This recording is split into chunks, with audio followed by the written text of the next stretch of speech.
Hello guys, good morning. Bite Master here. So karon, tuluan ta mo, tagaan ta mo tip kay mostly sa to anay mga pinirito nga mga isda, kanang baboy, manok, basta mga ingon ani. Kaya like ring pinirito no. So ato ni siyang himuon nga kanang twist ba. Nga mulami nga iyanas kanon nga lami kayo. So atno ni atong ingredients, garlic, sibuyas, kamatis o gamayng sili usa lang kay natay bata nga kaon. So atong ikuanon ang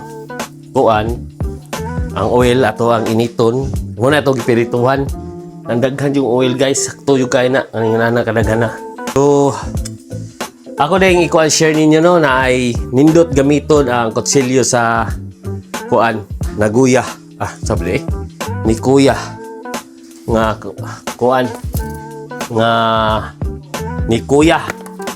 ni kuya nga kutsilyo nindot kaya ng gripping ana siya. So kani siya for vegetables ni siya nga kutsilyo ni kiri ang tawag. So init na siya. So start na ta. Buang nga mga badiyoy, na nakalimot man ko pag video sa giunsa to nako pag-isa sa ako ang mga ricados. So primero akong gigisa ang bawang para i-brown nato. Unya ang sibuyas tayo og kamatis. Unya kayo ra na nimo. Kaumandayon ang ato ding siling gamay. So maghinuwa sa tala kinahanglan nato nga palato nato ang atong kamatis. Kauman ang atong soy sauce dayon ana usa na siya ka shot glass nga soy sauce. Unya kauman na incorporate na nimo mo na siya kay sugay-sugayon na lami kayo.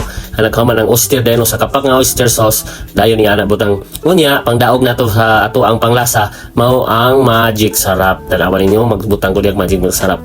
Unya ilunod po dayon nato atong piniritong isda tanawa. Sige, 1 2, 3, 4. Ubay-ubay sana siya kay daghan may mga amo na gidagan ako balik ko sa nakakilo nga isda. Og kahuman nimo glunod sa isda imo din ang balihon. So karon kay human naman tagluto andama ang bahaw. Pasensya na mo sa akong video kay dili kay ko maayo. Ako ra na mori-mori ra ning ako pero ang akong niluto the best gid ni. Awa, ihukan na. Bye-bye sa daghang kay salamat. Like lang mo, follow mo kanahan mo ko. Basta makakita mo daghang videos ko.